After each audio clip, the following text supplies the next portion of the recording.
Wassalatu wassalamu ala rasulillah amma ba'd. Hadirin dan hadirat rahimakumullah, Assalamualaikum warahmatullahi wabarakatuh. Alhamdulillah, kita bersyukur dapat meneruskan lagi majlis ilmu kita dengan tafsir surat Al-Fatihah.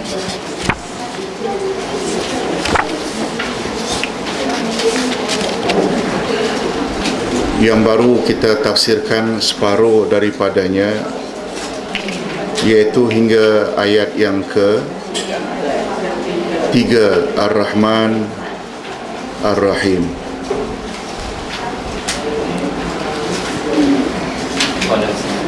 Masih. Okay.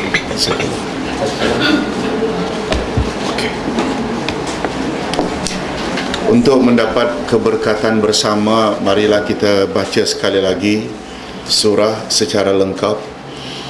A'udzubillahi minasyaitonirrajim.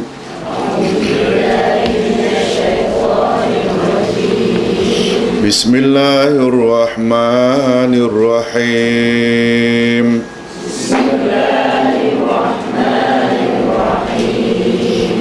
Alhamdulillahi Rabbil Alamin.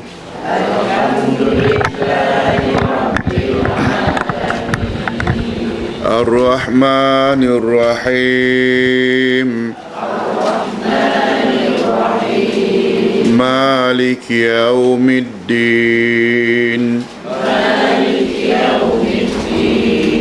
Iyyaka na'budu wa iyyaka nasta'in.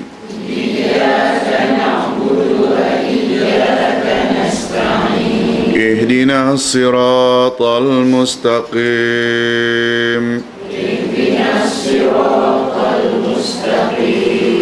Siratal ladzina an'amta 'alaihim.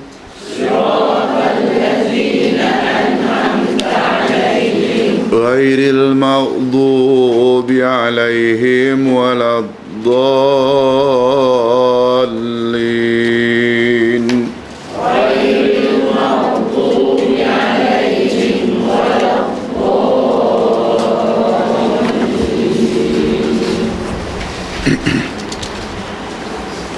Demikianlah 7 ayat yang terkandung dalam surat Al-Fatihah. Sila lihat muka surat 10, sambungan tafsiran, iaitu Maliki Yaumiddin.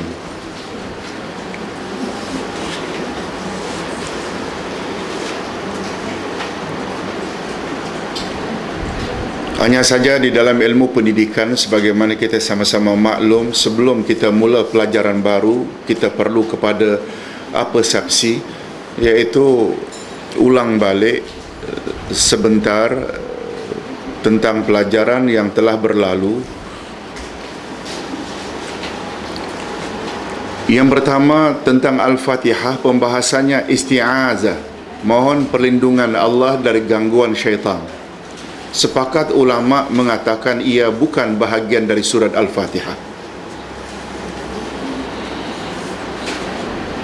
Jumhurul ulama berpendapat hukumnya sunat, ada pula yang mengatakan wajib.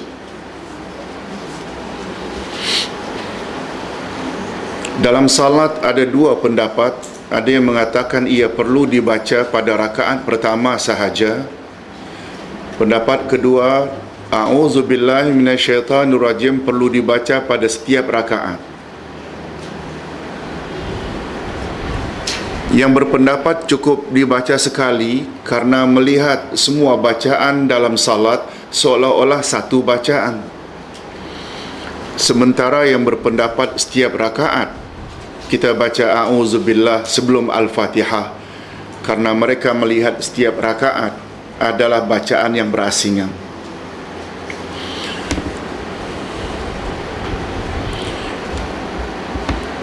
Tentang kedudukan Bismillahirrahmanirrahim, ada yang berpendapat ia adalah ayat dari surat Al-Fatihah, ada pula yang mengatakan tidak.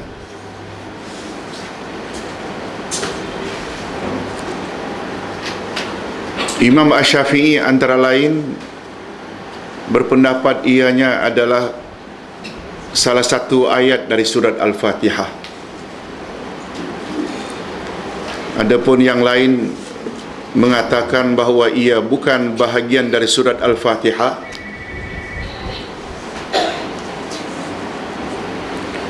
Memberi alasan, mungkin ini yang belum Ustaz sebut. Memberi alasan Bismillahirrahmanirrahim bukan bahagian dari surah Al-Fatihah. Memberi alasan karena jarang-jarang, malah tidak pernah kita jumpa dalam Al-Quran Allah menyebut namanya bersamaan secara berdekatan. Bismillahirrahmanirrahim, betul tak ada nama Allah Ar-Rahman dan Ar-Rahim? Hanya berselang satu ayat, datang lagi Ar-Rahmanir-Rahim. Bismillahirrahmanirrahim, Alhamdulillahirrabbilalamin. Ini selangnya Ar-Rahmanir-Rahim. Yang macam ini tak wujud dalam Al-Quran. Namun demikian kita tetap berpendapat Bismillahirrahmanirrahim sebagai salah satu ayat dari surat Al-Fatihah itu lebih kuat. Apalagi ia adalah awal surah dan sangat tepat kalau awal sesuatu itu diawali dengan Bismillahirrahmanirrahim. Nabi bersabda, kullu amrin dhi balin lam yubda bi bismillah fahuwa abtar. Segala sesuatu yang baik-baik tidak diawali dengan bismillah, ia terputus daripada keberkatan. Cuma bacaannya dalam salat ada berbeza ulama. Pendapat ulama berbeza. Ada yang perlu dibaca dengan jahar, dalam bacaan jahar. Ada yang mengatakan ianya perlu dibaca sir. Imam Ibnul Qayyim berpendapat, setelah diselidiki bacaan baginda Rasul sallallahu alaihi wasallam, bismillah dengan perlahan dalam bacaan jahar adalah lebih banyak berbanding bacaan beliau Bismillahirrahmanirrahim secara jahar. Tahu makna jahar? Kuat. 2 rakaat pertama Isyak, 2 rakaat pertama Maghrib, kedua 2 rakaat subuh, kan itu bacaan jahar. Al-Fatihahnya jahar, ayatnya juga jahar, lalu bismillahnya juga jahar. Namun pendapat yang kedua mengatakan majoriti bacaan Nabi ketika membaca jahar, bismillahnya diperlahankan. Oleh sebab itu, ibu-ibu dan bapa sekalian, jangan lihat perbezaan ini terlalu besar. Tidak. Nabi membaca sir wujud, Nabi membaca jahar juga wujud. Oleh sebab itu tak perlu kita berbeza pendapat. Jangan sampai bila sampai di Mekah untuk umrah atau haji, mentang-mentang imamnya tidak baca kuat bismillah lalu tidak mau berjamaah. Salah. Jangan mentang-mentang sedang belanja di Wisma Yakin, lalu masuk waktu maghrib atau isyak lalu tak mau berjamaah di masjid India. Betul tak? Belum sampai di Mekah lagi, di Malaysia sudah wujud pandangan itu yang bermazhab Hanafi. Kalau di sana bermazhab Hambali, bermazhab Syafi'i memang baca. Jangan itu dilihat sebagai suatu perbedaan besar. Alhamdulillahirrabbilalamin, alif lam di depan hamdu adalah listighraqil jinsi, untuk menyatakan seluruh jenis puji-pujian. Lillah, milik Allah. Oleh sebab itu, jika ada orang yang memuji kita secara wajar, maka balikkanlah pujian itu kepada Allah. Masya Allah, puan cantik keretanya. Alhamdulillah Ustaz, rezeki anak-anak. Masya Allah, puan rumahnya bagus. Alhamdulillah, semua Alhamdulillah. Jangan ditelan bulat-bulat pujian orang sampai kembang lubang hidungnya. Malah kata Nabi, Bila kau lihat ada orang yang suka memuji, ambil pasir, masukkan dalam mulutnya. Segala puji bagi Allah, Tuhan sekalian alam. Ar-Rahmanir Rahim. Kita dah sebut bahawa Ar-Rahman dan Ar-Rahim berasal dari akar kata yang sama, rahmat. Hanya saja timbangan Rahman membawa makna bersangat-sangatan. Rahim itu kasih sayang Allah khas untuk orang yang beriman saja di akhirat nanti. Oleh sebab itu jangan heran kalau orang kafir lebih kaya dari orang Islam, orang kafir lebih sehat dari orang Islam, anak orang-orang kafir lebih berjaya dalam subjek-subjek tertentu ketika study. Jangan heran, sebab Allah akan bagi siapa yang lebih kuat berusaha. Dengan kata lain, Allah kasih tak pilih bulu. Dia Muslim ke non-Muslim, dia orang Islam ke, dia orang kafir, dia orang baik ke, dia orang jahat. Apabila dia berusaha, Allah akan bagi tanpa mengira apa agamanya. Itu termasuk dalam bab apa? Ar-Rahman atau Ar-Rahim? Ar-Rahman. Dengan kata lain, Ar-Rahman membawa makna kasih sayang Allah tak pilih bulu. Sebab ibu-ibu dan bapa sekalian kena ingat, kejayaan di dunia asasnya satu saja, usaha.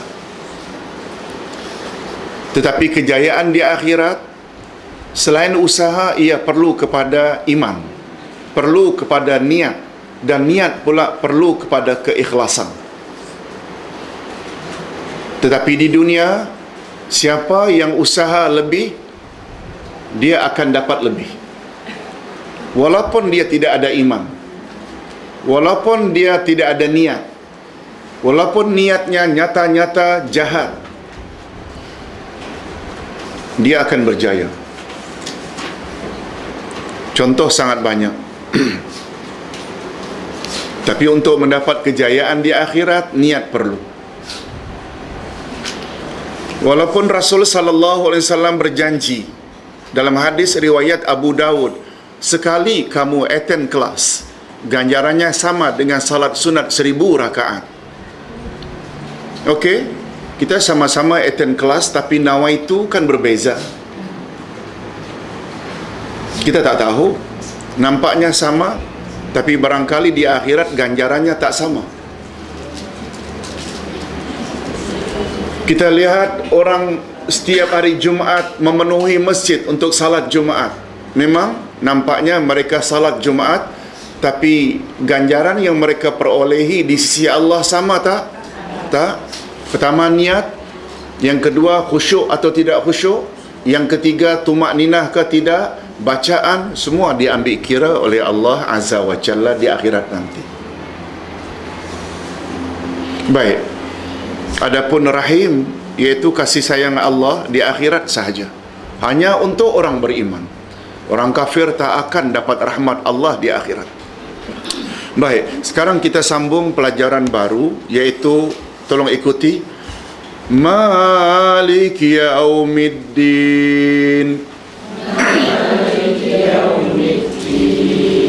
Yang menguasai hari pembalasan. Malik maknanya yang memiliki.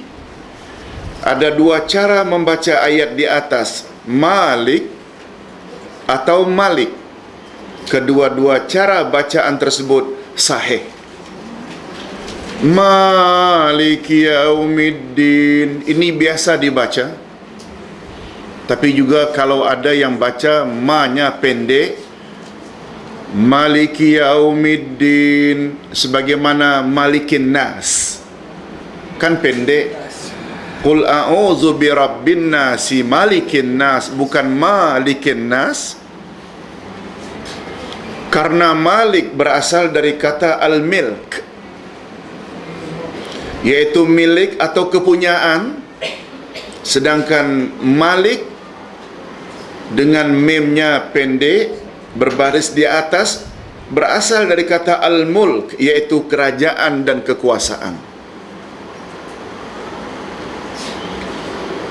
Jadi dengan bacaan panjang Maliki Yaumiddin, maknanya yang memiliki atau yang mempunyai hari pembalasan. Sedangkan Maliki Yaumiddin maknanya raja atau yang berkuasa pada hari pembalasan. Kedua-dua bacaan tadi boleh tak? Boleh. Dikhususkan nama Allah Malik pada hari pembalasan, tidak menafikan nama-nama dan sifat-sifatnya yang lain. Karena sebagaimana disebutkan pada ayat terdahulu, bahawa Allah adalah Tuhan sekalian alam, Rabbul Alamin.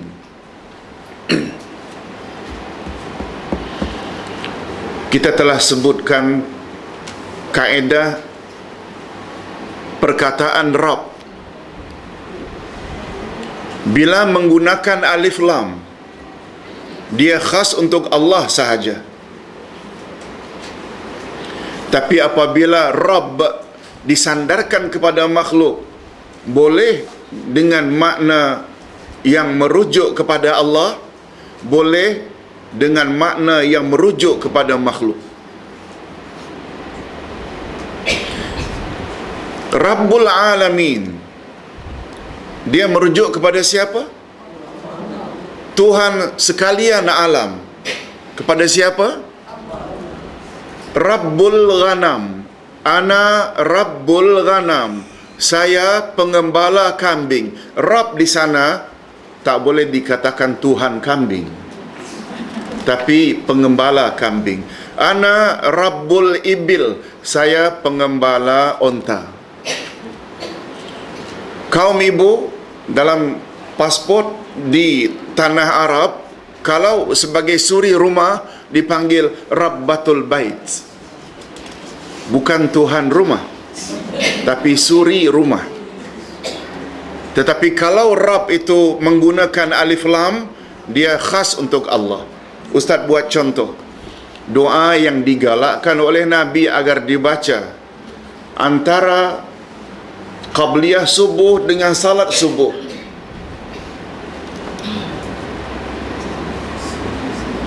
Allahumma rabba Jibril wa Mikail wa Israfil wa Muhammadin sallallahu alaihi wasallam, a'udzu bika minan nar. Allahumma, tolong ulang. Allahumma rabba Jibril wa Mikail wa Israfil wa Muhammadin sallallahu alaihi wasallam, a'udzu bika minan nar. Ya Allah, Tuhan Jibril, Tuhan Israfil, Tuhan Mikail, Tuhan Israfil, Tuhan Nabi Muhammad sallallahu alaihi wasallam, aku mohon dilindungi dari api neraka. Ya Allah, Tuhan Jibril, Tuhan Mikail, Tuhan Israfil, Tuhan Nabi Muhammad sallallahu alaihi wasallam, aku mohon dilindungi dari azab api neraka. Siapa yang dimaksudkan dengan Tuhan Jibril, Tuhan Mikail, Tuhan Israfil, Tuhan Muhammad? Allah tentunya Allah. Sebab Rabb mengandung makna Khalik, yang mencipta. Betul tak yang mencipta Nabi Muhammad, Jibril, Mikail, Israfil adalah Allah? Rabb juga mengandung makna Malik, yang memiliki, Hafiz, yang memelihara, Mudabbir, yang mengurus. Semua itu rujuk kepada Allah Azza wa Jalla.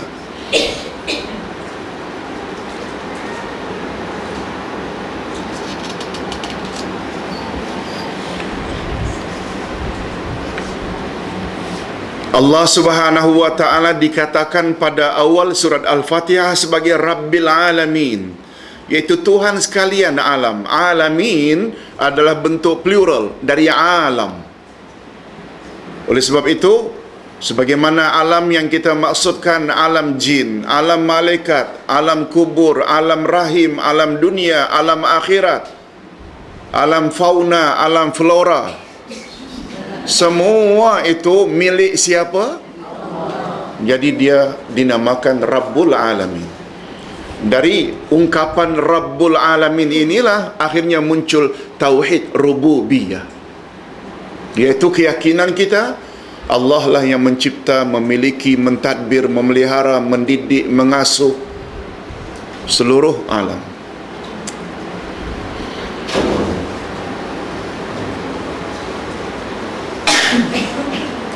Hadirin dan hadirat rahimakumullah. Oleh itu namanya Malik disandarkan kepada Yaumiddin, hari pembalasan, karena pada hari tersebut segala kekuasaan hanya ada di tangannya dan tidak seorang pun pada hari itu boleh berkata-kata melainkan dengan mendapat izin daripada Allah. Betul tak? Sebab siapa yang empunya hari itu? Orang yang dulu jadi raja, dari sultan jadi PM, TPM, jadi presiden di dunia, boleh berkuasa lagi ke di alam akhirat? Tidak. Yang berkuasa hanya Allah sahaja. Malah semua nabi, semua rasul, pemimpin tertinggi di dunia, termasuk Nabi Muhammad, penghulu semua nabi dan semua rasul, baginda tidak boleh bantu dan tolong umatnya untuk memberi syafaat tanpa izin Allah. Kan kita dah belajar kalimat tauhid dan ayatul kursi. Apa di antaranya dalam ayatul kursi menyebut perkara ini? Tolong ulang. Man zallazi yashfa'u indahu illa biiznih. Tidak seorang pun dapat memberi syafaat pada hari kiamat kecuali dengan izin Allah. Nampak tak? Hatta Nabi Muhammad tak boleh tolong sesiapa kecuali dengan izin Allah, menunjukkan bahawa yang memegang kekuasaan sepenuhnya secara mutlak hanya ada di tangan siapa? Allah. Adapun makna ad-din, sedangkan kata ad-din pula di sini dengan makna pembalasan dan hisab. Ini sebagaimana sabda Rasul sallallahu alaihi wasallam ketika menjelaskan makna ad-din. Tolong ikuti. Al-kayyisu man dana nafsahu wa amila lima ba'dal maut. Orang yang panjang akal ialah orang yang selalu menghisap dirinya dan beramal untuk bekal sesudah mati. Hadis riwayat Imam Ahmad, Tirmizi dan Ibnu Majah.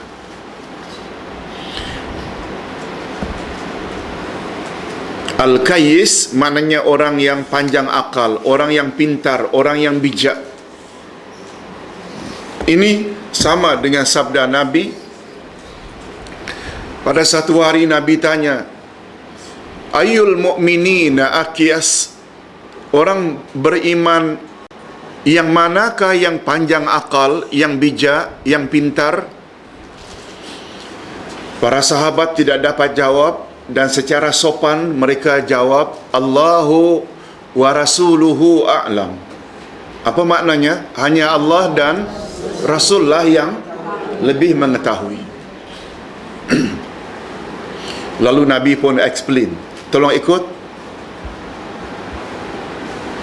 Aksaruhum zikran lil maut wa aksaruhum isti'dadan lima ba'dal maut. Orang beriman yang paling panjang akalnya ada dua tanda-tandanya. Pertama, orang beriman yang paling banyak ingat pada mati. Orang beriman yang paling banyak ingat kepada apa? Mati. Banyak ingat mati. Yang kedua, orang beriman yang paling banyak membuat perbekalan untuk hidup sesudah mati. Sama dengan hadis ini, tapi itu riwayat lain. Cuma Ustaz ingin jelaskan sedikit apa makna ingat mati. Banyak ingat mati. Hadirin dan hadirat, beza tak sikap manusia yang banyak ingat mati dengan yang tidak banyak ingat mati? Beza tak? Beza. Bahasa Melayu ada menyebut, bila ada orang tua makin jadi. Kaki botol, kaki perempuan. Kita selalu sebut orang tua itu memang tak ingat mati. Betul tak? Tapi apabila makin tua, makin warga emas, makin mendekatkan diri pada Allah, teringat dulu ketika bekerja sebelum pencen, sibuk dengan hal-hal dunia, tak sempat pergi ke masjid, tak sempat majlis ilmu, tak sempat dan lain-lain. Sekarang dia ingin memperbaiki diri macam yang ada dalam majlis ilmu ini. Maknanya dia sudah mulai ingat dia tidak mati. Saya mesti prepare. Betul tak? Saya mesti betulkan keadaan. Yang dulu memang dulu saya tidak setaat sekarang. Saya mesti taat sebab tak lama lagi saya akan menemui Allah. Kan maknanya dia banyak ingat mati. Dan yang kedua, dia akan memperbanyak bekal untuk hidup sesudah mati. Kata salah seorang ulama dari Sumatera Barat, cara yang paling tepat untuk membawa bekal mati adalah ilmu. Ilmu. Itu sebabnya kata Nabi sallallahu alaihi wasallam, "Man salaka tariqan yaltamisu fihi ilma, sahalallahu lahu bihi tariqan ilal jannah." Siapa bersungguh-sungguh pergi ke majlis ilmu, niscaya Allah permudahkan baginya jalan menuju ke syurga. Ibu-ibu dan bapa sekalian, untuk bekal akhirat yang mustahak bukan banyaknya. Yang mustahak adalah kualitinya, bukan kuantiti. Umpamanya sebagai contoh, begitu kita tahu sabda Nabi, afdaluz zikri la ilaha illallah. Betul tak? Itu zikir yang paling afdal. Nabi bersabda di dalam hadis riwayat Imam Bukhari, dua kalimat yang sangat ringan disebut lidah, tapi sangat berat dalam timbangan amal baikmu dalam mizan hari kiamat. Dan dua kalimat itu sangat disukai oleh Allah yang Maha Pengasih. Subhanallah wa bihamdih, subhanallahil azim. Betul tak ilmu yang membuat kita akan pilih-pilih dalam hidup untuk kita zikirkan?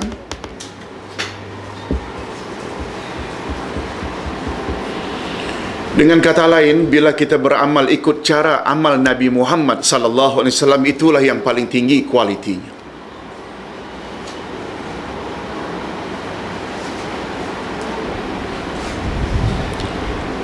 Dua hari yang lalu Ustaz diserahkan oleh seorang doktor sebuah buku untuk Ustaz baca, kemudian beri penjelasan kepadanya, sebab kakaknya hadiah dia buku tersebut yang dia lihat agak lain kandungannya. Nama buku itu Berguru kepada Allah. Amalannya amalan tarikat. Mendakwa kita tak perlu berguru kepada manusia. Kita mesti berguru langsung pada Allah. Beribadat mesti langsung pada Allah. Ibu-ibu, lihat, hati-hati. Beribadat langsung pada Allah itu statement yang betul. Betul tak? Sebab kita tidak boleh mengikuti fahaman keberhalaan. Orang-orang yang menyembah berhala, patung-patung itu adalah gambaran orang suci. Itu sebabnya mereka yang merasa banyak dosa perlu melalui orang-orang yang dekat dengan Allah. Dewa ini, dewa ini, dewa ini, semua orang-orang suci yang mereka bentuk dalam bentuk patung. Ini sama dengan amalan orang-orang Islam yang menggunakan nama Syekh Anu, Syekh Anu, Syekh Anu, Syekh Anu untuk sampai zikirnya pada Allah. Ada unsur keberhalaan di dalam itu. Kita mesti direct pada Allah. Sebagaimana zikir yang datang dari Rasulullah. La ilaha illallah, subhanallah, alhamdulillah, Allahu akbar, astaghfirullah. Betul tak? Itu ulang banyak-banyak langsung pada Allah. Jangan sebut nama-nama manusia. Betul? Betul tak statement kita mesti langsung pada Allah? Tapi pengarang buku tersebut lupa bahawa Allah dengan kita perlu kepada middleman, perlu kepada orang tengah. Siapa orang tengah antara Allah dengan kita? Yang orang tengah inilah terima wahyu dari Allah melalui malaikat Jibril. Generasi demi generasi Allah pilih manusia terbaik, lalu arahkan Jibril menyampaikan wahyu kepada insan tersebut. Selanjutnya insan tersebut diwajibkan oleh Allah menyampaikan kepada kaumnya masing-masing.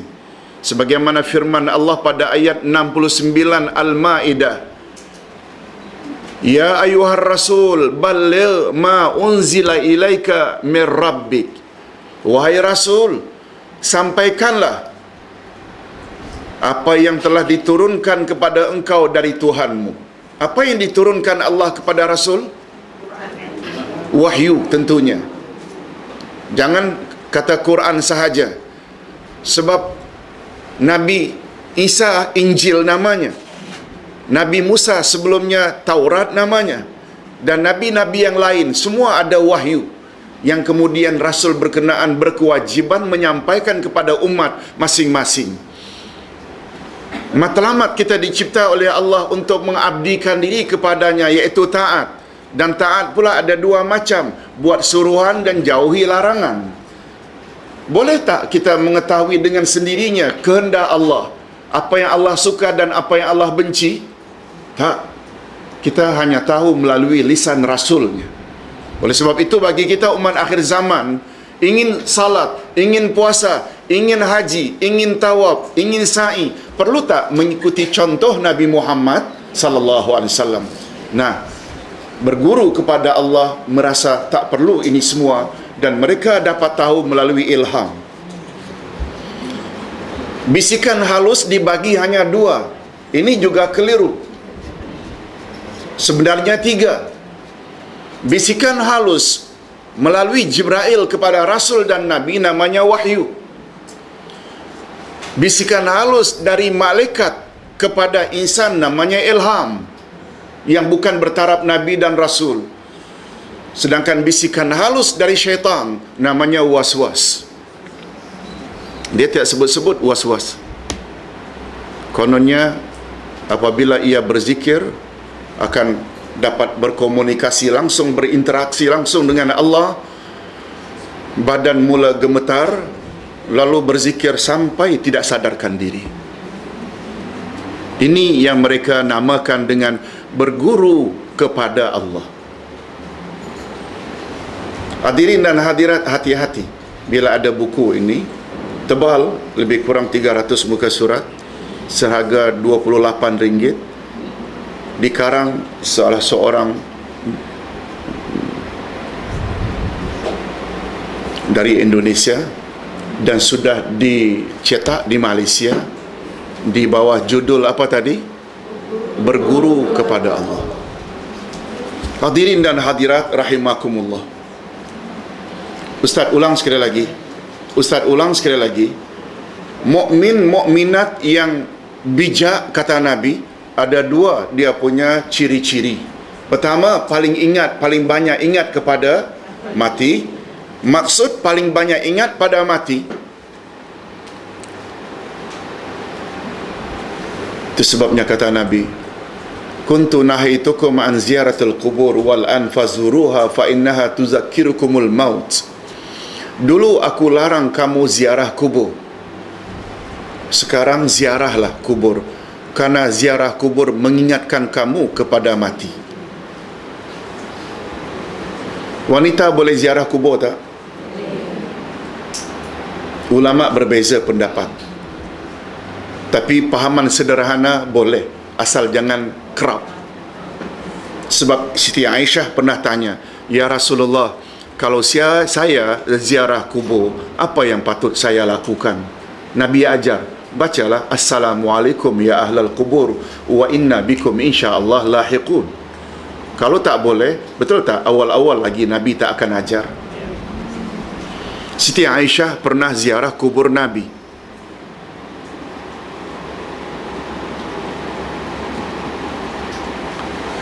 Setelah ayahnya Abu Bakar berwasiat apabila meninggal dunia minta dikuburkan di samping kuburan Nabi, Aisyah juga ziarah.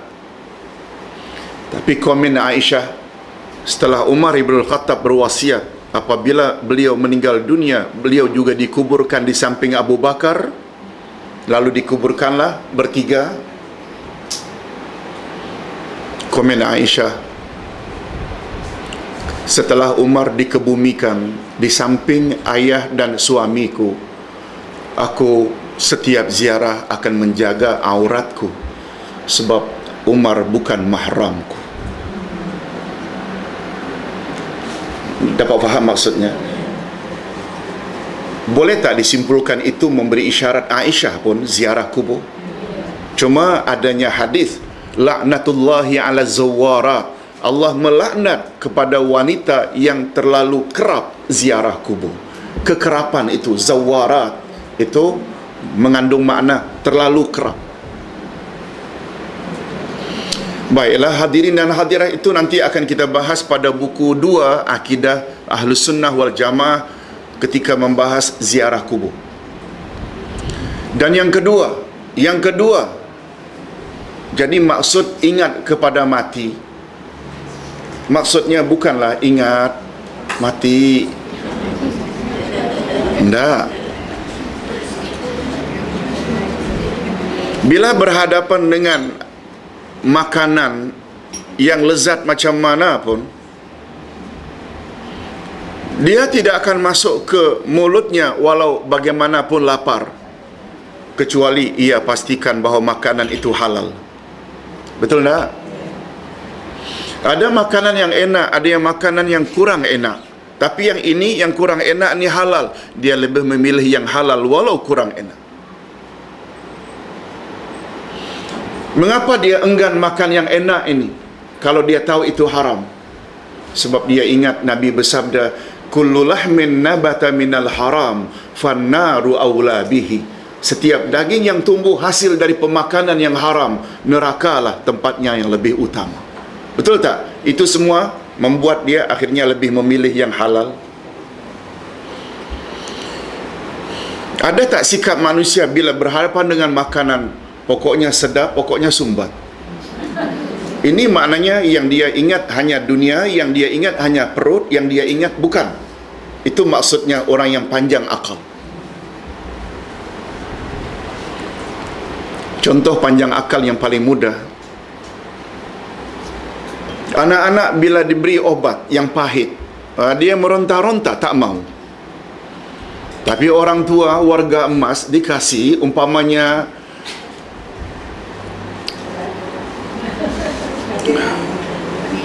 apa namanya ini, jamu kuat, pahit macam mana pun. Apa sebab? Dia tahu setelah minum madu dia akan kuat. Boleh tak dikatakan si anak enggan minum obat walaupun berguna untuknya karena fikirnya pendek? Betul tak orang tua warga emas sanggup minum minuman yang pahit karena fikirannya panjang? Setelah minum nanti dia akan dapat faedah. Macam itulah lebih kurang panjang pendeknya akal. Oleh sebab itu orang yang bijak pemikirannya panjang ke sana akhirat. Itu sebabnya setiap dia akan keluar rumah dan bergaul dengan ramai orang, wanita muslimat, mukminat, pastikan ia menutup aurat. Dia tidak akan utamakan model keterlaluan. Barangkali dia ambil kira juga model semasa, tetapi ia pastikan ia menutup aurat. Apa sebab? Sebab bila ia dedah aurat, orang jadi berdosa menyebab dia sebagai penyebab ada masalah nanti di akhirat. Betul tak? Itu semua. Ketika ia berhadapan dengan uang yang banyak, tapi bila dia ambil ada unsur-unsur haram di dalamnya, dia lebih suka berusaha untuk mencari rezeki yang halal walaupun sederhana. Ini maknanya ingat mati. Dan yang kedua, dia senantiasa memperbanyak bekal untuk hidup sesudah mati. Hadirin dan hadirat, Ustaz selalu buat contoh, orang yang panjang akal, kalau hanya sekedar bangi untuk pergi ke Seremban, masukkan minyak RM30, bawa duit bekalan RM50 untuk belanja tol dan makan minum dalam perjalanan sudah memadai. Tapi kalau untuk ke JB, orang yang panjang akal akan full tank minyaknya, duit barangkali bukan RM50 tapi RM300. Tapi bila ke Jakarta barangkali RM3,000. Barangkali kalau Perth RM10,000. Betul tak? Semakin panjang destinasi yang dia akan tuju, dia akan bawa bekal lebih banyak. Nah, bila kita mati, bekal tak ada ujung. Maaf, perjalanan tidak ada ujungnya. Betul tak? Namanya panjang akal bila bekalnya yang dia bawa lebih banyak. Ini maksudnya. Nah, hadirin dan hadirat, Allah Subhanahu wa taala tidak menjelaskan makna yaumiddin di dalam ayat ini. Tetapi ditafsirkannya di dalam ayat yang lain. Malik yaumiddin, yang memiliki hari pembalasan.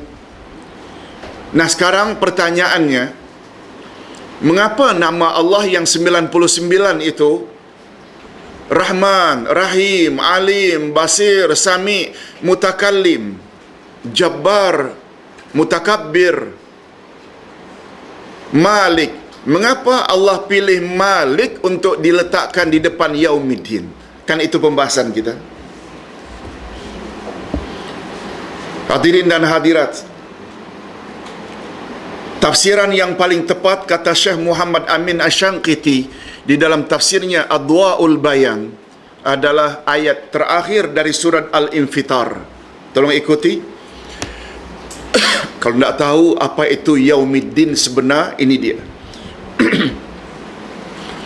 Wa ma adraka ma yaumuddin.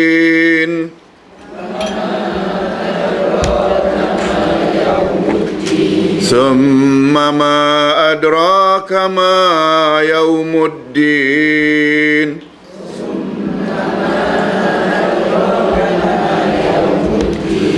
Yauma la tamliku nafsun li nafsin syai'a.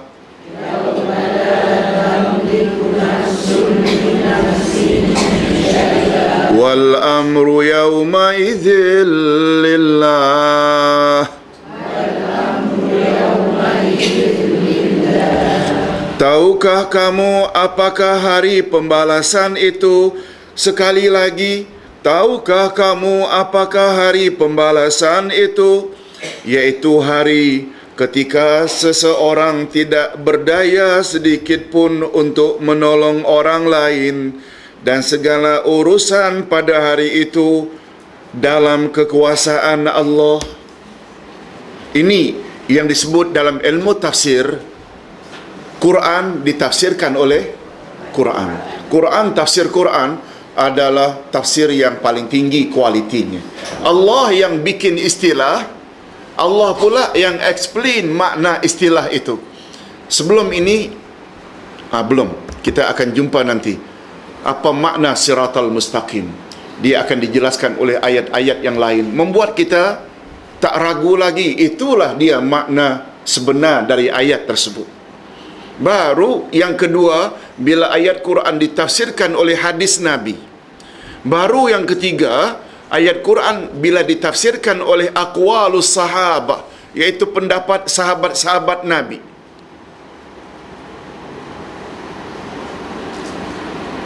Itu sebabnya hadirin dan hadirat, kita dalam beragama, macam Ustaz sebut tadi di dalam kultum. Faham makna kultum? Kuliah 7 minit. Setiap subuh kita ada buat kultum, kuliah 7 minit. Bukan sampai setengah jam dah. Setiap pagi kita buat di kampung Malaysia sana. Ustaz kata,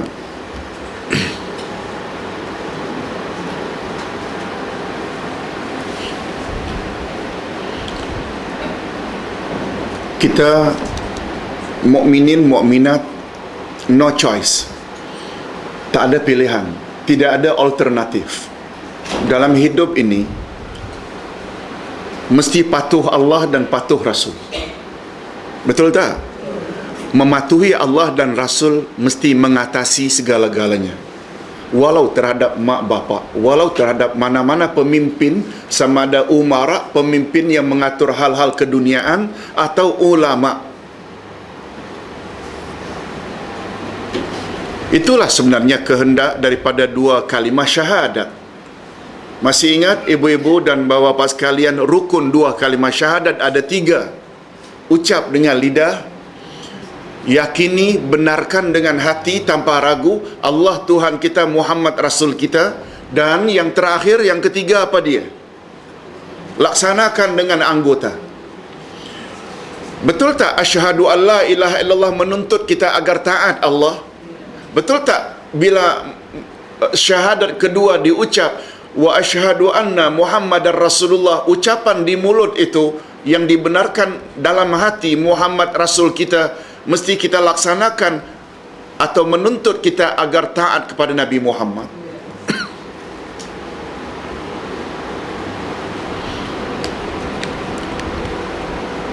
Nabi Muhammad sallallahu alaihi wasallam bersabda, aku tinggalkan 2 pedoman untukmu, selagi kamu berpegang teguh kamu tidak akan sesat selama-lamanya, iaitu Quran dan sunnahku. Ingat ya, Nabi Muhammad sallallahu alaihi wasallam, tugas beliau sebagai apa tadi kita dah sebut? Penyampai. Dengan kata lain, muballigh.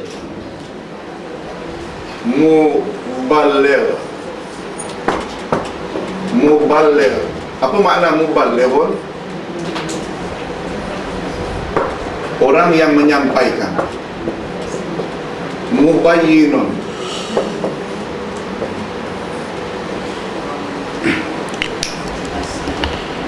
Ustaz nak jelaskan sikit. Hadirin dan hadirat, golongan anti hadis mendakwa peranan Nabi Muhammad tidak lebih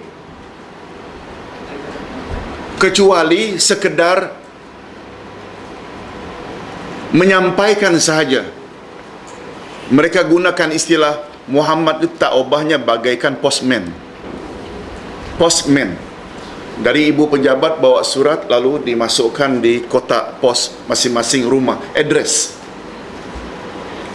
Bagi kita yang berpahaman Ahlus Sunnah wal Jamaah, yang faham Quran, kita kata sudah betul itu Nabi Muhammad sebagai penyampai, tapi Nabi ada tugas lain lagi, iaitu mubayyin. Mubayyin maknanya yang memberi penjelasan.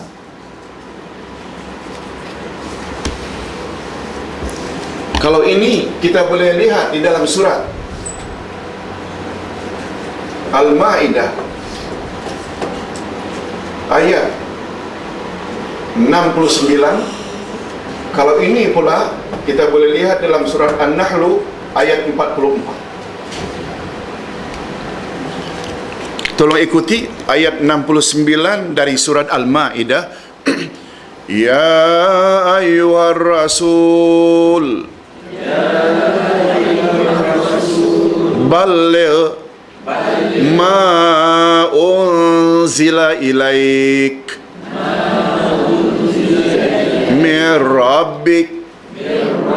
Wahai Rasul, sampaikanlah apa yang diturunkan kepadamu dari Tuhanmu. Nampak tak? Ada istilah baligh, maknanya sampaikan. Itu sebabnya Nabi dipanggil muballigh. Oh sorry, 67. Bukan 69 tapi 67. Terima kasih Puan.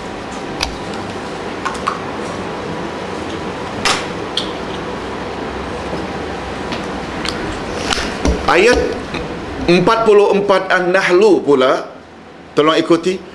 Wa anzalna ilaik az-zikra litubayyina lin-nasi ma nuzila ilaihim. Dan kami telah turunkan kepada engkau Al-Quran. Siapa engkau di sini? Nabi Muhammad. Di sini disebut Az-Zikr. Betul tak Az-Zikr itu salah satu daripada nama Al-Quran? An-Nur, Al-Furqan, Al-Kitab, Al-Quran, Az-Zikr, semua itu nama-nama dari Al-Quran. Wa anzalna ilaika az-zikr, dan kami turunkan kepada engkau Az-Zikr dengan makna apa? Al-Quran. Engkau di sini tentu. Kemudian apa kata Allah? Litubayyina lin-nasi ma nuzila ilaihim, supaya engkau jelaskan kepada umat manusia apa yang diturunkan itu. Supaya engkau di sini siapa? Juga Nabi Muhammad. Sebab kepada Muhammad diturunkan Quran, Muhammad juga ditugaskan supaya mubayyin. Apa makna mubayyin? Perjelaskan. Bila kita lihat terjemahan Quran English, dia akan sebut litubayyina linnas, to explain clearly. Quran menyebut aqimus salah.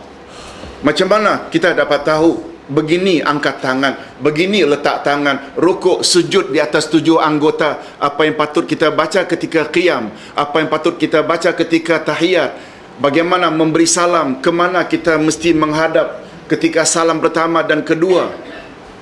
Semua itu tidak ada detailnya dalam Quran, tak ada. Ada dalam hadis karena peranan Nabi mubayyin.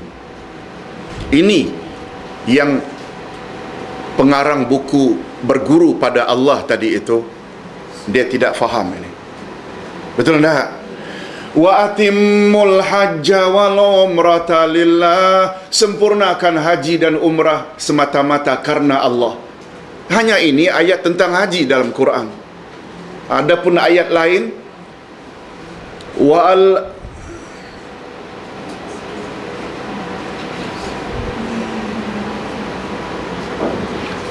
ada beberapa ayat lain lagi. Man istata'a ilaihi sabila walillahi 'alan nasi hajjun walillahi 'alan nasi hajjul bait man istata'a ilaihi sabila. Manusia wajib melaksanakan haji bagi yang mampu. Bagaimana cara tawaf? Yang pusingannya 7 pusingan bermula dari Hajarul Aswad. Mana bahagian yang patut kita cium atau kita usap atau kita lambai? Berapa batu kita patut melontar Jumratul Aqabah? Jumratul Aqabah hari keberapa, timingnya bila? Wukuf di Arafah berapa hari bulan? Semua penjelasan itu hanya ada dalam Quran atau sunnah Nabi. Lihat, Nabi sebagai mubayyin. Oleh sebab itu, betul tak kita perlu tolak dakwaan Muhammad hanya setakat postman? Nabi Muhammad sallallahu alaihi wasallam dah bawa dah surat ke mana-mana address. Surat tersebut akan dibuka. Nabi Muhammad akan explain kepada orang yang ditujukan surat itu. Tak faham, tanya. Dan Nabi Muhammad sallallahu alaihi wasallam bersabda, karena beliau tahu beliau ditugaskan sebagai rasul untuk membimbing umat hingga hari kiamat, dan beliau juga menyadari beliau akan wafat. Lalu beliau bersabda, al ulama warasatul anbiya, ulama penerus tugas Nabi. Nah, ada pula orang mengatakan tak perlu ulama, kita perlu direct pada Allah. Nampak tak salahnya buku itu? Bukankah Nabi pernah menyebut dalam bab salat, sallu kama raaitumuni usalli? Dalam bab haji, khuzu anni manasikakum, ambil hanya daripadaku pelaksanaan ibadat hajimu. Bagaimana tawaf, bagaimana sa'i, bagaimana wukuf, bagaimana memakai ihram, dari kawasan mana orang Asia Tenggara memulai miqat dan niat, dari mana orang dari Iraq, bagaimana dari mana orang-orang dari Mesir, semua telah ditetapkan oleh Nabi tempat-tempat yang mereka memakai ihram. Betul tak? Ini yang kita maksudkan. Kalau kita tidak berpandukan, kalau kita hanya berpandukan Quran sahaja, nah, kita ketepikan hadis Nabi, rosak. Itu sebabnya Nabi tidak kata aku tinggalkan satu panduan, tapi dua panduan. Itu sebabnya untuk membolehkan kita menjadi muslim, muslimat, pertama sekali mesti mengucap satu atau dua kalimah syahadat. Dua. Orang Yahudi, Nasrani berucap la ilaha illallah juga, tapi mereka tetap menjadi Yahudi dan Nasrani karena enggan ucap Muhammad Rasulullah. Betul tak? Maksudnya mereka percaya juga Allah, tapi gara-gara tak percaya Muhammad sebagai messenger, sebagai rasul, akhirnya mereka tidak masuk Islam. Baik, ibu-ibu dan bapa-bapa sekalian, ini, nah, bila ditanya mengapa nama Allah Malik diletak di depan Yaumiddin, nah, kita fahamlah bahawa pada hari itu yang berkuasa hanya Allah.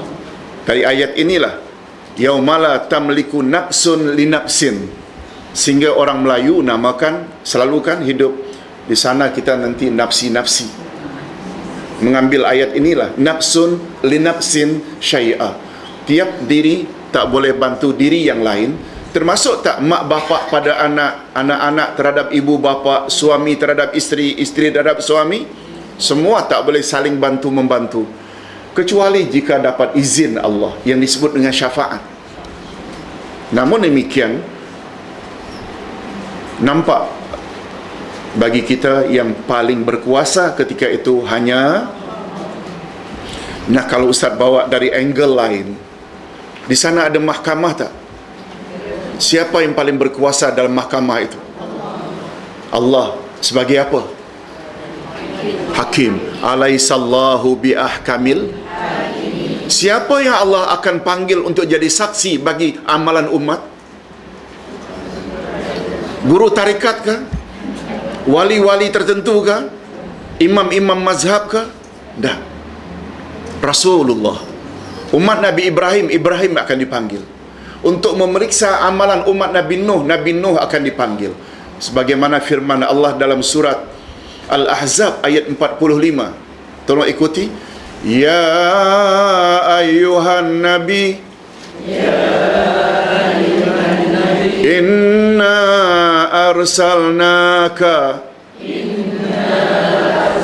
syahida wa mubashshira wa nazira. Wahai Nabi, sesungguhnya kami utus engkau adalah sebagai saksi, penyampai berita gembira dan pemberi peringatan. Jelas tak? Syahida. Ini dikuatkan lagi oleh ayat 143 Al-Baqarah. Al-Baqarah 143 lagi clear. Tolong ikuti. Wa kadzalika ja'alnakum ummatan wasata litakunu syuhada'a 'alan nas wa yakuna ar-rasulu 'alaikum syahida. Demikianlah kami jadikan kamu, hai umat Muhammad, adalah umat pilihan. Umat pilihan. Umat yang paling adil. Untuk apa? Umat akhir zaman dijadikan ummatan wasata. Litakunu syuhada'a 'alan nas, supaya kamu menjadi saksi bagi seluruh manusia, dan supaya Rasul menjadi saksi bagi amalan kamu. Ustaz nak jelaskan sedikit ayat ini. Allah jadikan umat akhir zaman sebagai ummatan wasata, umat pertengahan, umat sederhana, umat pilihan, umat adil. Itu semua tafsiran ummatan wasata. Supaya apa? Mereka jadi apa? Saksi bagi seluruh manusia. Apa maksudnya? Lihat, Nabi explain dalam hadis. Kita tak faham ayat ini. Ustaz pun tak faham. Tapi setelah jumpa hadis Nabi riwayat Imam Bukhari, sahih tak? Hadis itu menyebut di akhirat nanti yang mula-mula Allah Subhanahu wa taala panggil adalah Nabi Nuh. Ya Nuh, hal ballaghta risalati? Sudahkah engkau sampaikan risalahku? Faham makna risalah ajaranku kepada umat kaummu? Tentu saja Nabi Nuh jawab, "Na'am, qad ballaghtu." Benar ya Rab, engkau Maha tahu, aku telah menyampaikannya. Lalu Allah tanya kepada kaum Nabi Nuh, "Ya kaum, hal ballaghakum?" Adakah dia, yakni Nuh, telah menyampaikan pesan-pesan aku kepada kamu? Kaum menjawab, "Ma ja'ana ahadun." Tak ada seorang pun yang datang memberitahu pada kami. Lah. Tipu tak? Ibu-ibu dan bapa-bapa sekalian, Allah tanya, bukankah Allah tak tahu? Dia mengandung pengajaran bagi kita umat akhir zaman.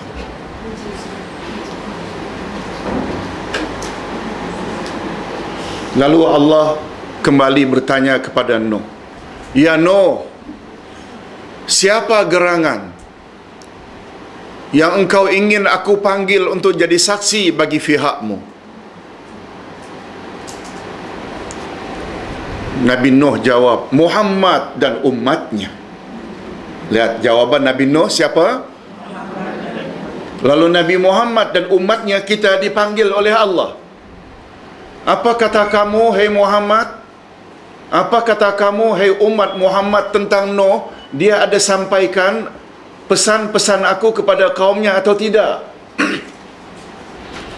Nabi Muhammad dan umat Muhammad kita jawab, "Benar ya Allah, kami menjadi saksi. Nuh memang menyampaikan ajaran engkau kepada umatnya." Pertanyaan, komen ulama hadis, macam mana kita boleh jadi saksi padahal kita tak sezaman dengan Nabi Nuh? Quran. Dalam Quran disebut dalam surat Nuh, Nuh mengeluh, "Ya Allah, ya Tuhanku, siang malam aku menyampaikan ayat-ayatmu kepada kaumku. Mereka bukan semakin dekat, tapi semakin jauh, semakin jauh. Bila ayat-ayatmu aku sampaikan kepada mereka, mereka tutup kepala mereka dengan kain, dan dalam keadaan kepala tertutup, mereka sumbat lubang-lubang telinga mereka dengan ujung-ujung jari." Dalam Quran diceritakan.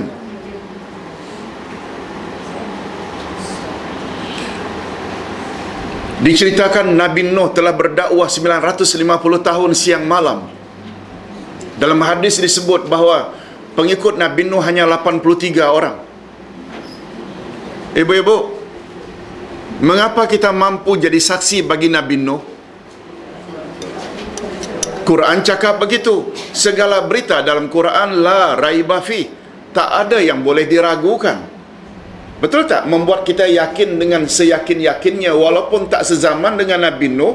Dengan keterangan Quran, Nabi Nuh telah menyampaikan. Pendek cerita, Allah panggil Nabi Ibrahim, "Ya Ibrahim, hal ballaghta risalati ila qaumik?" Kau sampaikan tak? Jawabannya sama dengan Nabi Nuh. Kan di antara sifat wajib bagi Rasul kan tabligh. Siddiq, amanah, tabligh, fatana. Tabligh, menyampaikan. Lalu kaum Nabi Ibrahim ditanya, adakah Ibrahim menyampaikan kepada kamu risalahku? Lagi-lagi jawabannya macam jawaban umat Nabi Nuh. Tak ada satu orang pun yang menyampaikan risalahmu kepada kami. Nabi Ibrahim Allah offer lagi, siapa yang akan menjadi saksi bagi pihak kamu? Lagi-lagi Ibrahim kata, Muhammad dan umatnya. Nabi Muhammad dan umatnya dipanggil lagi untuk jadi saksi. Betul tak dalam Quran juga ada kisah tentang Nabi Ibrahim? Ini yang dimaksudkan dengan supaya kamu umat Muhammad jadi saksi bagi seluruh manusia. Begitulah satu demi satu. Lihat tu hebatnya umat akhir zaman. Ayat Quran cerita. Ayat 143 Al-Baqarah. Nah, bahagian akhirnya apa dia? Wa yakunar rasulu alaikum syahida. Dan supaya rasulmu menjadi saksi terhadap amalan kamu. Amalan kamu, kamu siapa? Umat Muhammad. Itu yang menjadi bukti. Hakim akan panggil, Muhammad, si fulan ni adalah umatmu, dia salat cara begini, dia haji cara begini, dia miqat dari sini, dan tergantung Muhammad. Naam ya Rab, memang macam itu yang aku ajar, selamatlah. Tapi bila Nabi Muhammad yang diminta sebagai saksi amalan umat menafikan, yang berzikir sampai tak sadarkan diri, menggigil, gemetar, macam itu kayak engkau yang ajar hai Muhammad? Tak, kena belasah. Dapat faham ke? Pemahaman ini mustahak. Ayat Quran cakap, hadis Nabi cakap, ini yang dimaksudkan aku tinggalkan dua pedoman. Selagi kamu berpegang teguh, kamu tak akan sesat selama-lamanya. Dapat faham ke? Ini Ustaz selalu highlightkan ini supaya kita biar beramal dengan kualiti, jangan kuantiti. Kualiti ini mesti pertama ikhlas lillah, yang kedua ikut cara Rasulullah sallallahu alaihi wasallam. Tak dapat exactly macam baginda punya cara betul-betul, paling kurang mendekati. Jangan cari cara lain. Kalau Nabi katakan afdal zikri al-khafi, zikir yang paling afdal perlahan-perlahan. Jangan mendakwa makin bertempik dan kuat, melengking makin afdal. Nah. Kasihan. Hadirin dan hadirat rahimakumullah. Kita sampai ke ayat yang paling utama. Tolong ikuti. Iyyaka na'budu wa iyyaka nasta'in. Hanya kepada Engkaulah kami menyembah dan hanya kepada Engkaulah kami mohon pertolongan. Ibadat, na'budu, kami beribadat, ialah suatu istilah yang mencakupi segala kegiatan yang disukai dan diredai oleh Allah Subhanahu wa taala. Apakah dalam bentuk perbuatan atau ucapan, yang zahir atau yang batin. Itu dia yang disebut dengan ibadat.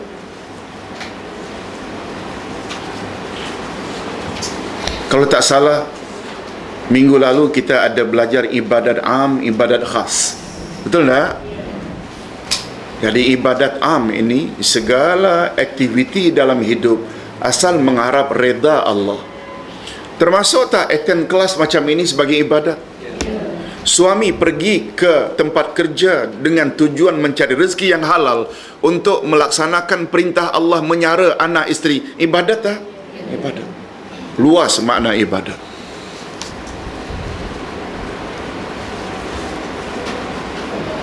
Sebagaimana luasnya makna sedekah.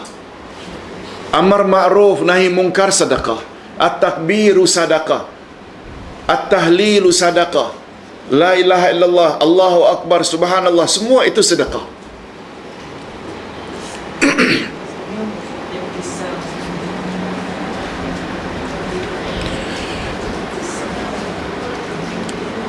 Muhajirin orang Mekah, Ansar orang Begitu muhajirin sampai di Mekah, hidup muhajirin jauh lebih miskin berbanding orang tempatan, yaitu Ansar.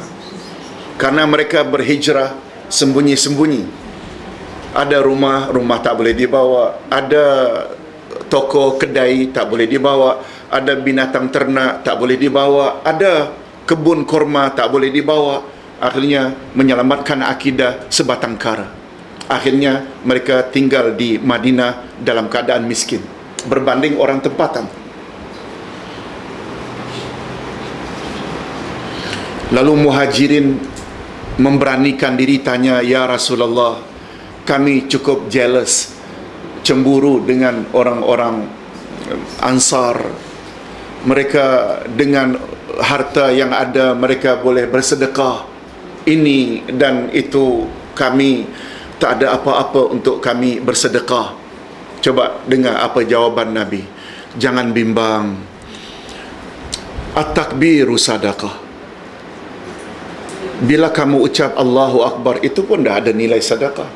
"Wat-tahlilu sadaqah, la ilaha illallah sadaqah. At-tasbihu subhanallah sadaqah. At-tahmid alhamdulillah sadaqah. Al-amru bil ma'rufi sadaqah." Ajar orang buat baik, cegah orang buat mungkar, semua ada nilai sedekah. Kemudian apa kata muhajir? "Iyalah, itu semua sedekah, tapi mereka Ansar pun ada juga takbir, tahlil, tasbih, sama juga dengan kami, yang kami tak ada ni duit ya Rasulullah." Nabi hanya jawab, "Yang itu tu jangan pertikaikan. Itu adalah hak Allah. Ndak bagi harta pada siapa, ndak sempitkan rezeki kepada siapa, itu hak Allah." Itu sebabnya kata Nabi dalam hadis lain, tolong ikut, "Laisal ghina an kasratil arad, walakinnal ghina ghinan nafsi." Yang dikatakan kaya bukan orang yang punya harta yang melimpah ruah. Kaya yang sebenar adalah kaya hati. Ghinan nafs. Berapa banyak orang yang tinggal di kawasan elit, rumah besar, kereta banyak, tapi hatinya sempit. Bila datang family dari kampung, hatinya tak begitu selesa. Sementara mereka yang hanya tinggal di kawasan setinggan, saudara dari kampung dilayan dengan baik. Betul tak hati orang ini lebih? Ini kaya hati, yang itu miskin hati. Jadi kaya ukurannya bukan pada harta, tapi pada hati. Hadirin dan hadirat rahimakumullah. Jadi sedekah luas, sampai kata Nabi, "Kamu memuaskan nafsu istrimu, itu adalah ada nilai sedekah." Sampai sahabat terkejut bertanya, "Ya Rasulullah, memuaskan nafsu seks masing-masing ada unsur sedekah? Selain dapat nikmatnya juga ada pahala sedekah?" Nabi jawab, "Bagaimana sekiranya kamu puaskan nafsu seksmu melalui cara yang tidak dibenarkan oleh Allah? Apa hukumnya?" "Tentu saja haram ya Rasulullah." Nah, jika engkau puaskan nafsu seksmu melalui cara yang halal, Allah benarkan, ada nilai sedekah. Sampai begitu maknanya, Ustaz hanya hendak jelaskan, luas tak makna sedekah dan ibadat dalam Islam? Luas. Luas. Yang penting kita kena ikut aturan-aturan Allah sebagaimana yang diperjelaskan oleh Rasulullah sallallahu alaihi wasallam. Itu sebabnya ibu-ibu dan bapa sekalian, masih ingat tak syarat sesuatu amal itu baru dinamakan amal saleh dan layak mendapat pahala di akhirat nanti? Syaratnya ada berapa? 3 boleh, 2 juga boleh. Kalau 3, maknanya orang tersebut mesti Muslim dulu. Sebab bila orang kafir, betul tak, amalnya bagikan debu yang berterbangan. tak ada nilai. Jangankan amalan orang kafir, agama mereka sendiri Allah reject berdasarkan ayat 85 Ali Imran. Siapa mencari agama selain agama Islam, Allah tak akan terima agamanya itu. Dan di akhirat ia pasti termasuk orang yang rugi. Setelah jadi Muslim, ada 2 syarat lagi. Apa dia? Niatnya mesti ikhlas ketika melakukan amalan. Mesti ikhlas lillah. Kalau ada unsur-unsur syirik, hatta syirik kecil seperti riak, kita melakukan sesuatu menunjuk-nunjuk supaya disanjung atau dipuji orang, betul tak di situ ada unsur riak? Allah terima tak amal kita itu? Lah. Mesti ikhlas. Dan yang ketiga apa dia? Aktiviti amalan yang kita lakukan barulah diterima oleh Allah dan selanjutnya layak mendapat ganjaran nanti di akhirat, selain dilakukan oleh Muslim. Satu, Muslim tersebut ikhlas. Yang ketiga, ikut syariat yang telah digariskan oleh Rasul. Ini yang kita sebutkan tadi, Nabi sebagai mubayyin, Nabi yang explain macam mana hendak taat pada Allah. Betul tak? Ini yang selalu, ibu-ibu, Ustaz punya pengalaman dalam berdakwah lebih kurang 30 tahun di Malaysia. Ustaz lihat, majoriti masyarakat kita hanya mengutamakan, kalau tadi syarat amal saleh ada 3. Pertama, Islam. Betul tak? Yang kedua, ikhlas. Yang ketiga, namanya ittiba. Ittiba'u Muhammad, maknanya ikut cara Muhammad. Islam dah ada dah. Betul dah? Ikhlas semua orang dah cakap dah. Tapi mereka kurang yang ini. Alah, kita kalau beramal dengan ikhlas mesti Allah terima punya, mesti. Dia kurang tanya, yang awak buat itu memenuhi atau menepati cara Rasul ke tidak? Dia tak begitu kisah sangat. Betul tak? Yang penting apa yang orang ramai buat, kita kena ikut. Padahal ibu-ibu dan bapa sekalian, kita tak nafikan, biasanya amalan orang ramai itu betul. Tapi apakah betulnya sesuatu itu hanya berdasarkan ramai yang mengamalkannya? Ayat 116 dari surat Al-An'am. Al-An'am 116 menyebut bahawa amalan majoriti bukan ukuran kebenaran sebenar. Tolong ikuti. Wa in tuti' aksara man fil ard yudilluka an sabilillah.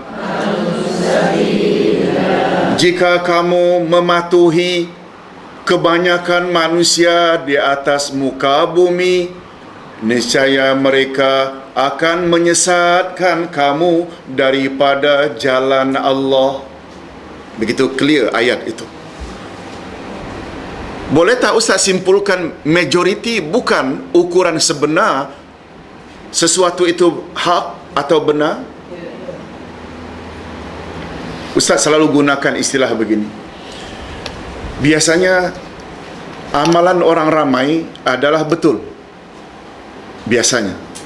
Tapi sampai membuat kesimpulan setiap amalan orang ramai itu adalah betul, itu tidak betul. Betul tak?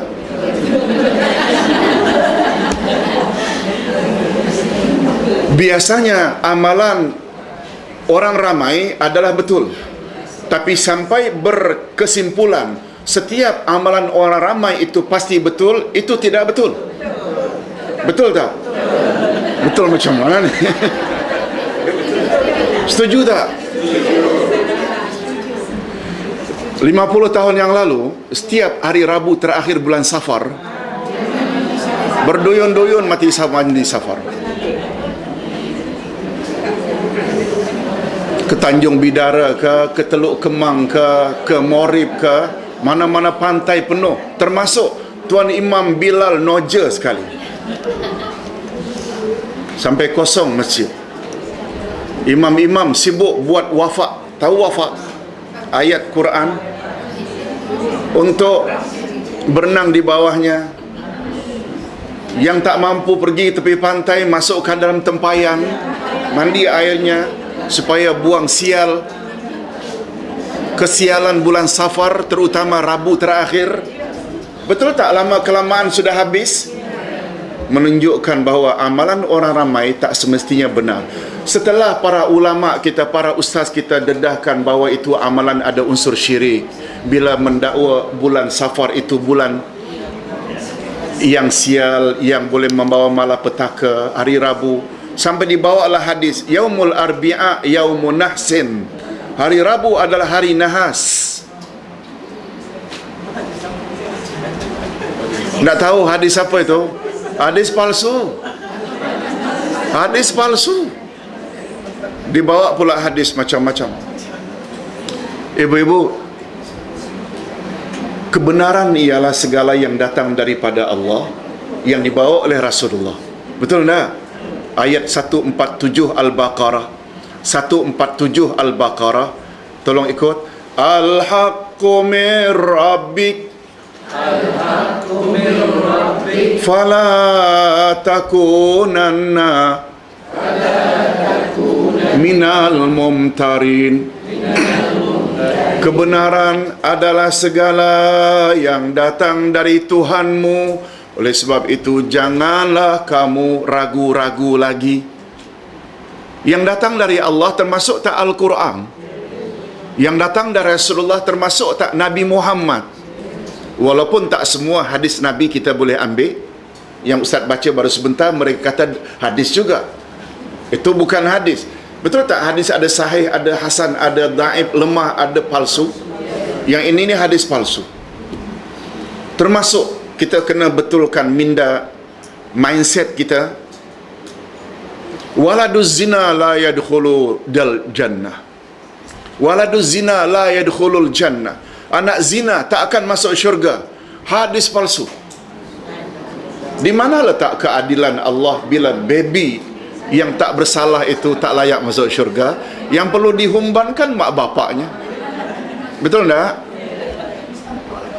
Hati-hati. Hadis palsu banyak dalam masyarakat, beredar dalam masyarakat. Itu sebabnya selain Quran, kita perlu belajar juga ilmu hadis.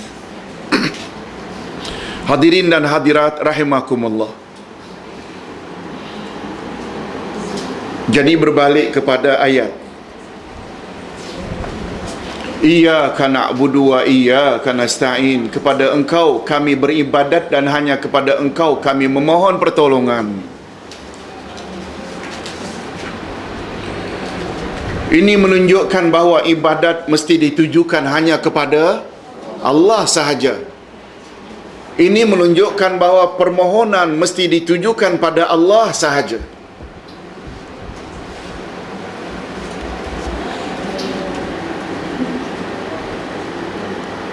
Permohonan termasuk tak ke dalam bab ibadat? Memohon iaitu doa termasuk tak ke dalam ibadat?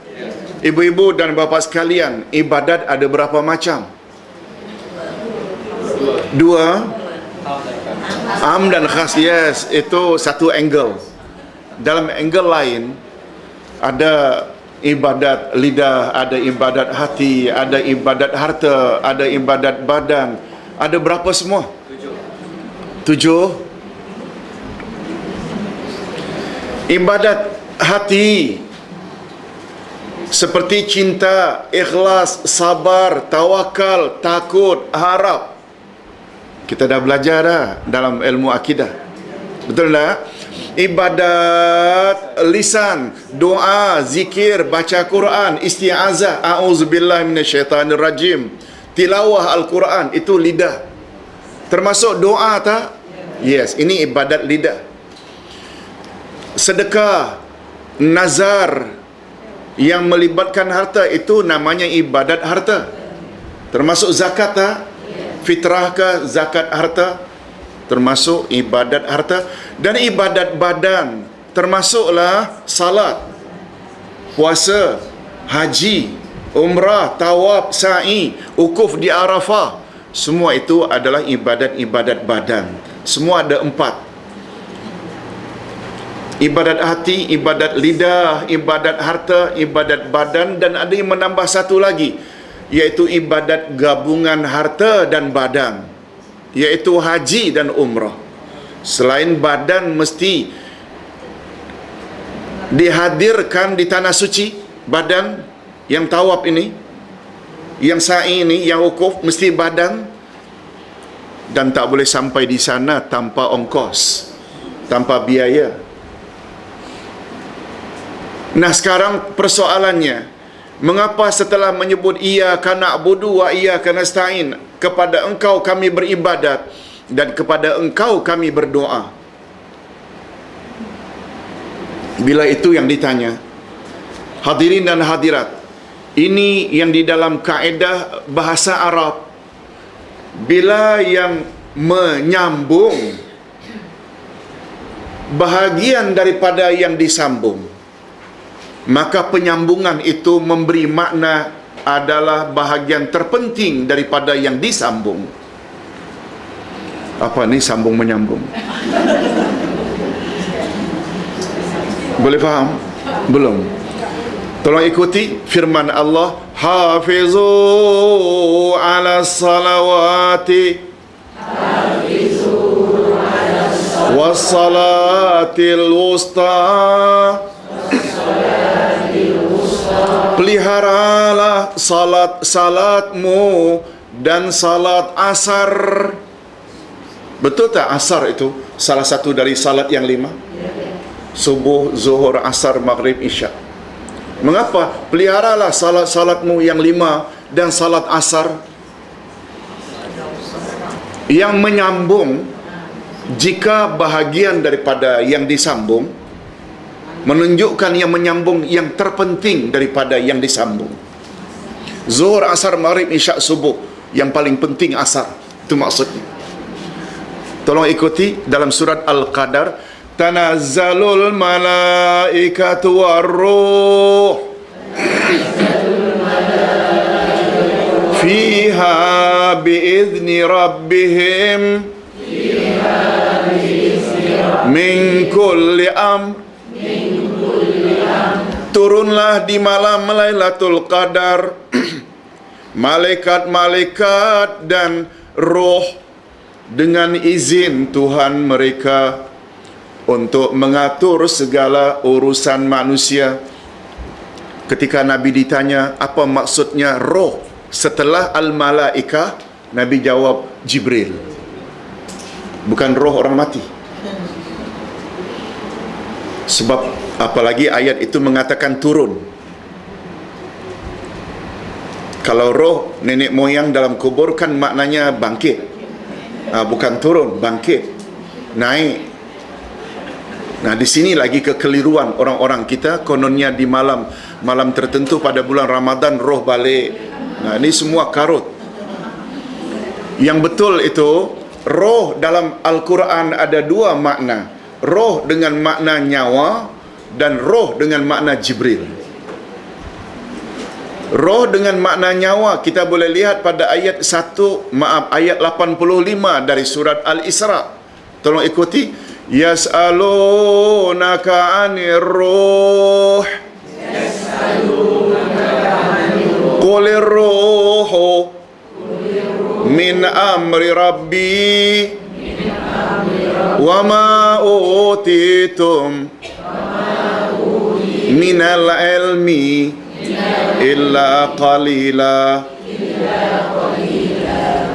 Mereka bertanya kepadamu, hai Muhammad, tentang roh.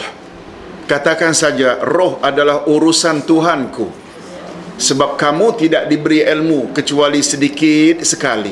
Roh di sini ni, roh dengan makna yang jika dicabut manusia mati. Adapun roh di dalam surat tadi itu, roh dengan makna Jibril. Turunlah di malam Lailatul Qadar malaikat-malaikat dan Jibril. Betul tak Jibril itu sebahagian dari malaikat-malaikat? Mengapa dia disebut? Karena dialah malaikat yang terpenting, sehingga ada ulama mengatakan Jibril adalah penghulu semua malaikat. Macam itu. Bila berbalik pada ayat, hanya kepada engkau kami beribadat dan hanya kepada engkau kami berdoa. Menunjukkan doa termasuk ibadat tak? Dan ia disebut setelah ibadat, menunjukkan doa bahagian ibadat yang terpenting. Itu sebabnya Nabi pernah bersabda, tolong ikut, ad-du'a'u huwal ibadah. Doa itu adalah ibadat. Malah dalam hadis lain, walaupun derajatnya daif, tolong ikuti, ad-du'a'u mukhul ibadah. Doa adalah otaknya ibadat. Mukh, otak. Itu sebabnya orang Arab kalau marah dia selalu sebut anta ma fi mukh. Tolong jangan dicatat bu ya. Malah jangan dihafal langsung. Awak tak ada otak ke? Anta ma fi mukh. Ad-du'a'u mukhul ibadah. Doa adalah otaknya ibadat. Betul tak bagi manusia otak ni organ yang paling penting? Tanpa dia kita hancur. Mukh nak membuktikan bahawa faedah pengulangan wa iyyaka nasta'in menunjukkan bukanlah doa itu berasingan dari ibadat, tapi justru dia adalah ibadat yang paling utama.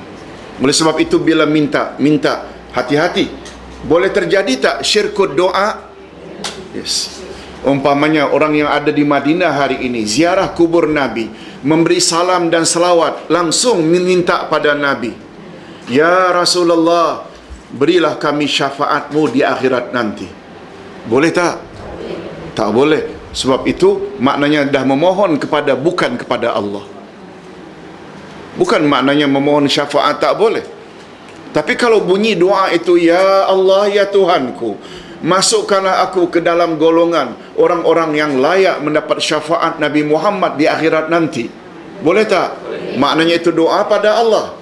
Jangan ya Muhammad. Nah, berapa banyak dalam masyarakat, ya Syekh Abdul Qadir Jailani, ya Syekh Rifai, ya Syekh ini, Syekh itu.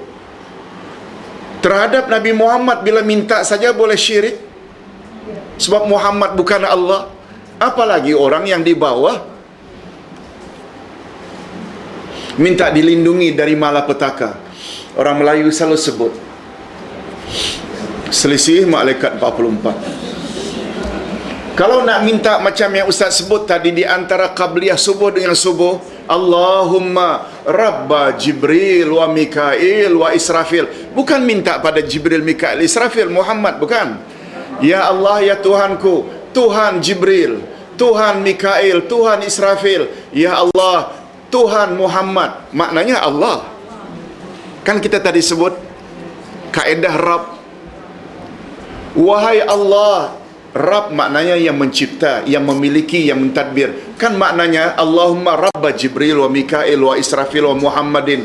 Ya Allah, Tuhan yang mencipta, memiliki, memelihara Jibril, memelihara, mencipta Mikail, Israfil dan Nabi Muhammad, lindungi kami dari api neraka. Bukan maknanya kita minta kepada Jibril, Mikail, tak, kepada Allah. Minta maaf, kita dah jam 12. Kena sambung lagi nampaknya. Tahun depan ke?